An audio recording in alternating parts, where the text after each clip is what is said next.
dans les bouquins, ça, les salaires. Les salaires, j'impose au leader une grille de jugement. J'impose une grille. Mais il y a ce qu'ils veulent dans la grille. Et ils font les augmentations qu'ils veulent. Je m'en fous. Et moi, dans mon tour d'usine, je leur demande combien ils font en moyenne. Le leader qui va me dire, je voudrais faire 7. Je dis, ok, est-ce que tu peux gagner un 75 en productivité? Parce que là, salarial, c'est 20, on dit 25. Plus l'inflation, plus les 2% qu'on va perdre de baisse pour le client. Oui, monsieur, c'est ton problème. La moyenne de la masse salariale, je ne la connais qu'après ça. Donc le leader reçoit, il m'indique seulement les gens qui ont 0. Parce que dans les tours d'usine, alors ça se passe la dernière semaine avant Noël, même si c'est 3 jours. Tu vois, on prépare tout avant, et dès le lundi matin, le leader prend chacun de ses gars, toi, il fait un bilan, si tu veux, et voilà pourquoi tu attends l'augmentation. Et moi, je tourne pour ça. Comme ça, je sais les gens qui ont 0. Jamais les mecs qui ont 0 ne m'ont arrêté pour dire que c'est pas juste. Quand le leader a fini, c'est moi qui reçois les leaders. Il n'y a rien d'autre entre les deux. Pour les commerciaux, le plus ancien, je n'ai pas directeur commercial, mais un plus ancien qui prépare un peu les choses, on voit ça ensemble. Les commerciaux sont reçus soit par le plus ancien, soit moi. Les dames aiment bien être reçues par le patron. Et là, pareil, je fais ça avec ça. Et je fais ça avec tout le monde. Donc tout ça, ça se passe juste avant Noël. Après, il n'y a plus d'augmentation de l'année. L'INSEE ne fait que des conneries. Depuis 30 ans que je suis, ils font des conneries. Ils sont 8000, je ne sais pas ce qu'ils foutent là-dedans. Alors ça, c'est ce qu'on fait réellement. Vis-à-vis des... Parce qu'on respecte toutes les lois. On respecte toutes les lois. Donc il faut faire la négociation salariale. Je réduis le CE. Et je leur dis, l'INSEE prétend qu'on a 2% d'inflation. Comme on a bien travaillé, on va faire 2,5, et les gens qui ont bien travaillé auront 3. Et je dis au leader, faites 4. Tous les mecs qui ont 4 pensent qu'ils ont plus que les mecs qui ont bien travaillé. Tu donnes 1% de plus aux gens, ça te les booste comme tu n'imagines pas. Tu les frustres de 1%, ça te perd 5% de productivité. D'accord? Ok? Voilà comment on fait. L'INSEE te dit 2, et fin janvier, il te dit, ah, c'est gouré, c'est 3. À ce moment-là, on donne 1% à tout le monde. Par principe, même ceux qui ont eu 0. Et moi, j'ai des cadres qui ont eu 0 pendant des années.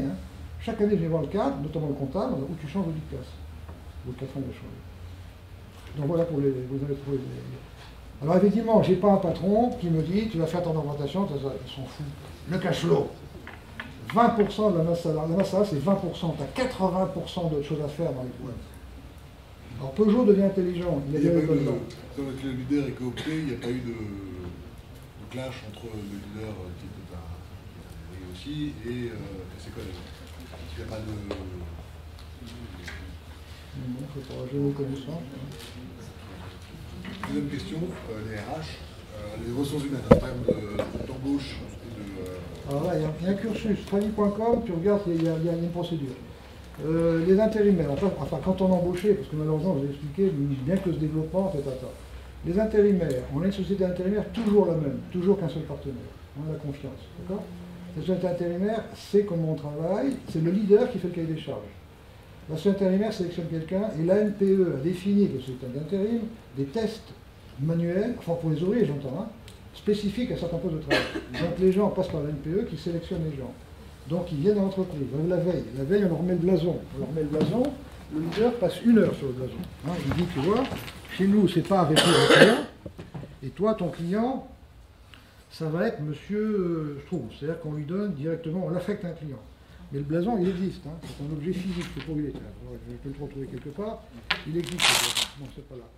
Après ça, il vient le lendemain matin, le leader lui présente à toute l'usine, l'intérimaire.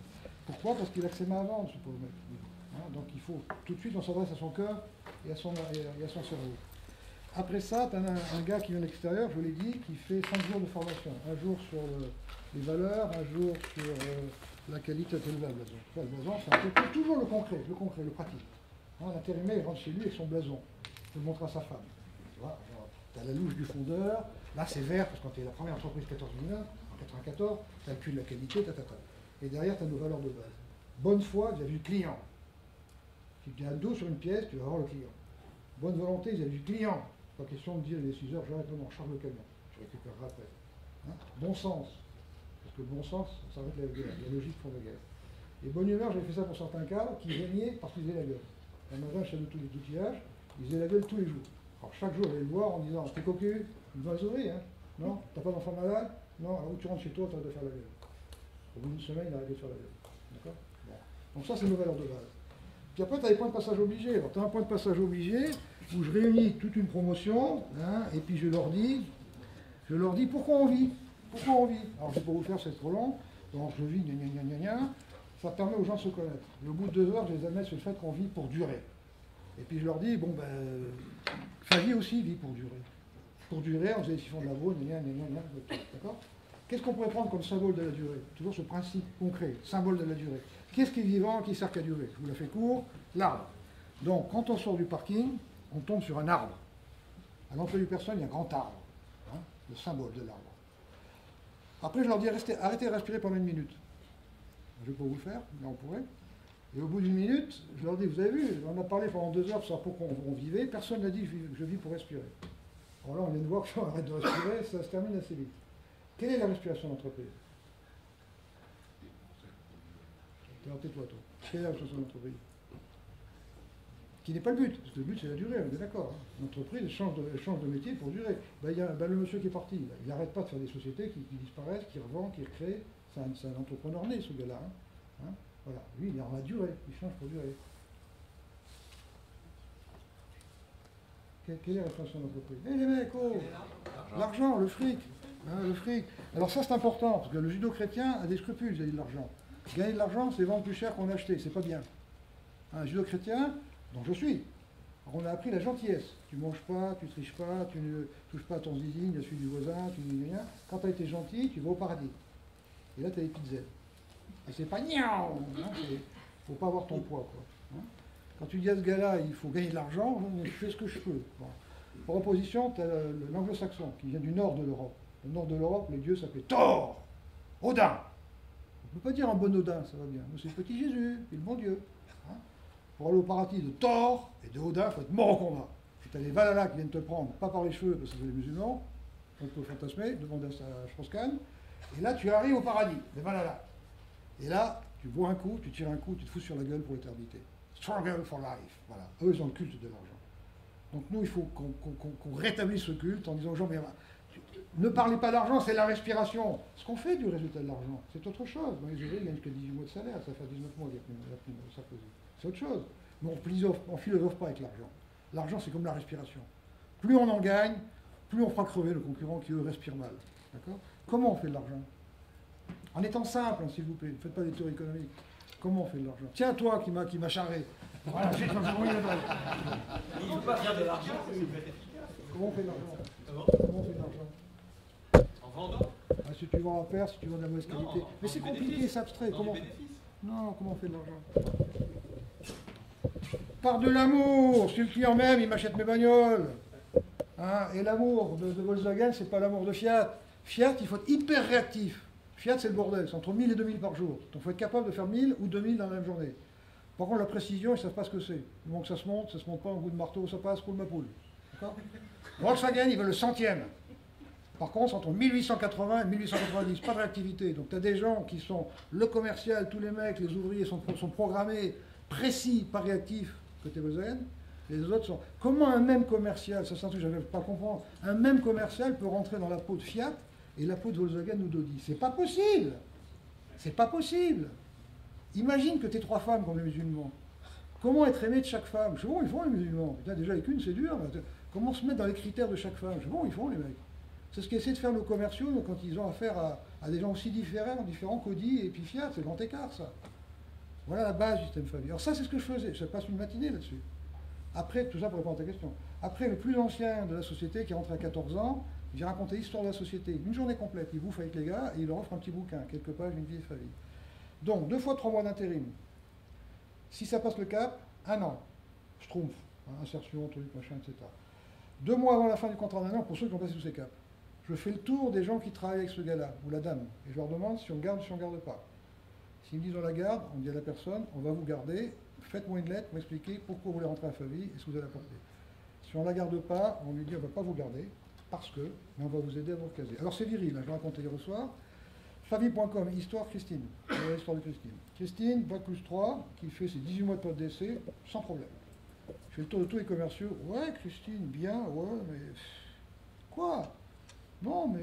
Non, ouais, non, il n'y a rien à reprocher, elle reste qu'à minuit quand il faut, les expositions, non, bien, et puis elle parle bien allemand, non, pas de problème, mais... Non, on la sent pas. J'ai pris Christine, écoute ma belle, je vais dire un truc qui est très dur à entendre, on n'a rien à te reprocher, mais on n'a pas envie que tu fasses partie de la famille. Donc on va t'aider à trouver. Alors, Keguiner, que tu feras peut-être venir, lui dit, La période d'essai sont les fiançailles. L'embauche, c'est le mariage. Et moi, je rajoute, on divorce plus facilement qu'on licencie en France. Donc il y a intérêt à faire gaffe. Alors c'est vrai que c'est viril, hein, c'est pas l'armée du salut, mon bordel. Hein. Après, tu verras aussi dans le film comment le mec qui se met en jeu, c'est viril tout seul. Hein. C'est pas moi, tu verras les films. Mais mettez pas sur le web, hein, s'il vous plaît. Hein.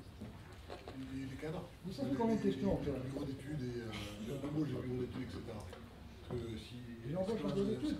J'ai ça de demande de. Tu ne peux pas savoir, toutes les grandes écoles s'inspirent de mon site pour les outils de la qualité, ils s'en servent, si tu veux. Donc, j'ai ça de demande de boulot d'ingénieurs des mines centrales. Surtout que je leur dis, moi, si vous venez chez moi, c'est BE ou route, hein, c'est pas fabrication. Hein. Donc c'est vous qui le faites directement, par exemple, ou votre succès. Ah non, là c'est direct, enfin, c'est le patron, ça. Hein. Ah, c'est le patron, tu regardes dans les CV, etc., tu fais bien les gens. Oh, une belle histoire. Une jeune femme, ingénieure des mines de Douai, qui me fait une lettre d'amour, en me disant, j'ai fait l'enfer.